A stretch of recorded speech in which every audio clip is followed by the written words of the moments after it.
Director గారి combination లో ఇప్పటికి 5వ 6వ సినిమా, 4th ఫిల్మ్. శబ్దం 4th సార్. శబ్దం 4th ఫిల్మ్. సో మీ ర్యాపో ఎప్పుడు ఎలా స్టార్ట్ అయ్యింది? చాలా చాలా ఒక లాంటి ర్యాపో ఇది. బాయ్స్ సినిమా అప్పుడు ఇతనే లాస్ట్ అసోసియేట్ శంకర్ గారికి. ఇతనే మొత్తం, ఇతని పని ఏంటంటే నన్ను చూసుకోవడమే ఇతని పని సినిమా. బికాస్ నేనే మాట వినేవాడిని కాదు. Most most most torturous human ever in the boys set. అంటే ఇప్పుడు కారవన్లో బ్లగ్ పీకేసేవాడిని, సిద్ధార్థ్ కారవన్లో బాత్రూమ్కి వెళ్ళే పైప్ ఆపేసేవాడిని, భరత్ బాత్రూమ్కి వెళ్తే వెంటనే వాడి పైప్ ఆపేసేవాడిని. సో ఇలా చాలా పెంటలన్నీ చేసేవాడిని. దీన్ని అన్ని కంట్రోల్ చేసేవాడు హరివల్లగానే. ఇతనికి వాడు చాలా కోతి, వాడిని జాగ్రత్త చూసుకొని ఇతను అప్పచెప్పాడు ఇన్ఛార్జ్. ఇతను సినిమా డైరెక్షన్ నేర్చుకోవడానికి వచ్చి నన్ను చూసుకునే పనిలో ఉన్నాడు. So this guy was nurturing me actually. ఇతని పనే నా చుట్టూ సాయి రెడీయా చూడరా వాడు బండరా అసలు ఎక్కడ కనపడట్లేదు అన్ని అందరితో తిడుతూ అసలు విపరీతం. యాక్చువల్లీ బాయ్స్ యాక్చువల్లీ వాస్, నేనేదో యాక్టింగ్ మనం అలా అనుకోలేదు కానీ బట్ క్రేజీ ఎక్స్పీరియన్స్. బట్ ఇతని వల్ల ఆ సినిమాలో నేను కొంచెం బయటపడ్డాను. బాగా నన్ను జాగ్రత్త చూసుకుని, ఇప్పుడు శంకర్ గారు ఈ మూడ్లో ఉంటారు, వీళ్ళు యాక్ట్ చేస్తే బాగుంటుందని చెప్పి, మనకి ఏం రాదు, యాక్టింగే రాదు, బట్ ఇది he made it happen boys అప్పుడు. సో అప్పుడు he had a belief on me. Boys నాకేంటంటే at age of 25 I want become composer. Decide చేశాను. ఏదో ఏ సినిమా అయినా 25th ఇయర్లో we have to compose. So కరెక్ట్గా నా మేనిఫెస్టేషన్ రైట్ అయింది. ఇతను కరెక్ట్గా నా 25th ఇయర్లో కరెక్ట్గా వచ్చి ఈరం సినిమా ఇచ్చాడు. ప్రాబ్లం ఏమైందంటే శంకర్ గారు, ఏంట్రా నువ్వు ఇంత పెద్ద సినిమా చేసి అసలు అన్ని సినిమాలు రిజెక్ట్ చేస్తున్నావంట. లింగుస్వామి గారి సినిమాలు వచ్చాయి, చాలా అజిత్ గారి సినిమాలు, విజయ్ గారి సినిమాలు చాలా వచ్చాయి యాక్టింగ్కి. బట్ 7G రెయిన్బో కాలనీ దాంట్లో కూడా నేను యాక్ట్ చేయాల్సింది. బట్ అవన్నీ రిజెక్ట్ చేసేసాను. యాక్టింగ్ మన కప్ ఆఫ్ టీ కాదు.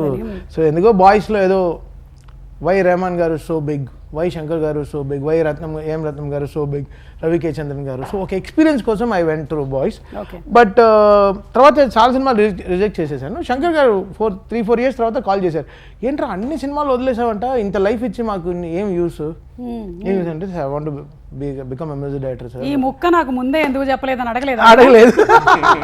One thing I want to tell, actually he is among the boys is the highest paid actor. Highest paid Congratulations. Every time he used to tell, okay, whenever he doesn't want anything, no, he will be telling, hey, I am the first highest paid actor, okay, just listen to my words.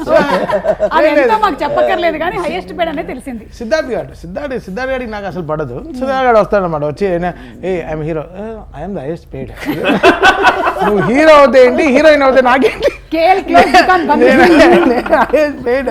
నన్ను అంత నాకు convince బేటా అన్ని జాగ్రత్తగా అసలు వచ్చి pool మీద పెట్టి ఇచ్చేసేవాళ్ళు, torture పెట్టేసేవాడిని. అంటే సాక్స్ గొడవలు కూడా వస్తాయి, సాక్స్లో గొడవలు కూడా వస్తుంది. సిద్ధార్థ్కి నైకీ సాక్స్ ఇస్తారు, మాకు ఇక్కడ డాన్ ఫుట్వేర్ అని ఏదో ఫుట్వేర్లో నైలాన్ సాక్స్ తీసుకొచ్చి ఇచ్చేస్తారు. అలా వెళ్ళి రత్నం గారు టేబుల్లో పడేస్తాను.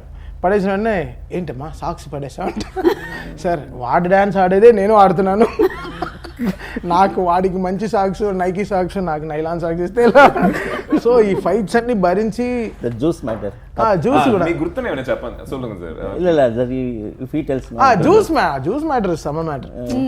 Siddharth will be around girls always, అంటే girls will be around Siddharth. లేదు షూటింగ్ లోనే, అంటే వాడు చాలా ప్రోవర్బ్స్ రీవర్బ్స్ తో చెప్తూ ఉంటాడు.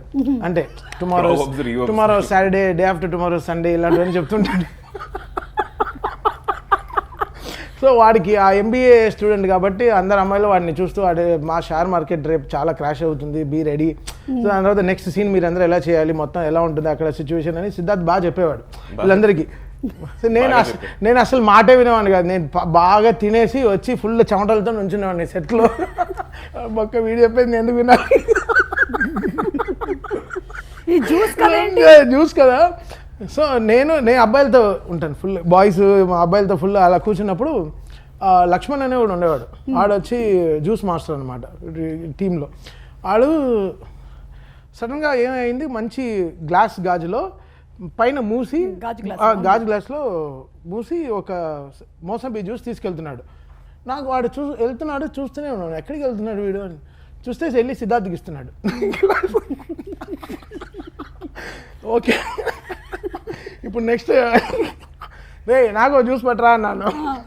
వస్తే ఓకే మా 5-6 మంది ఉన్నాం, తీసుకొచ్చి స్టెయిన్లెస్ స్టీల్ గ్లాస్లో అన్ని ఒలికిపోయి ఒకే ప్లేట్లో తీసుకొచ్చి అన్న త్వరగా తాగేసి అన్నాడు. ఆయనకి మాత్రం ఇంత పెద్ద జగ్గు గాజు గ్లాస్లో మూసుకుంటే సేమ్ ట్రీట్మెంట్. అదే ట్రీట్మెంట్ హైయెస్ట్ పెయిడ్. ఇప్పుడు తలుచుకుంటుంటే బాగా వస్తుంది కదా. హైయెస్ట్ పెయిడ్ పో, లేకపోతే రత్నం గారికి చెప్తా. రత్నం గారి 10 మీద soft 10 రూపాయలు జ్యూస్ నాకు సాఫ్ట్ కార్నర్ అతనే తెలుగు మాట్లాడాడు, అతను కూడా కదా నాకు సెట్లో. అచ్చా. సో ఆ 10 రూపాయల జ్యూస్ కానీ రత్నం గారి కంప్లైంట్ వెళ్ళేది, sir juice served in stainless steel glass. So అది శంకర్ గారికి వెళ్ళేది కంప్లైంట్స్ అంతా. చాలా సార్ ఏంటి ఇంత చీపుగా కొట్టుకున్నారు. కానీ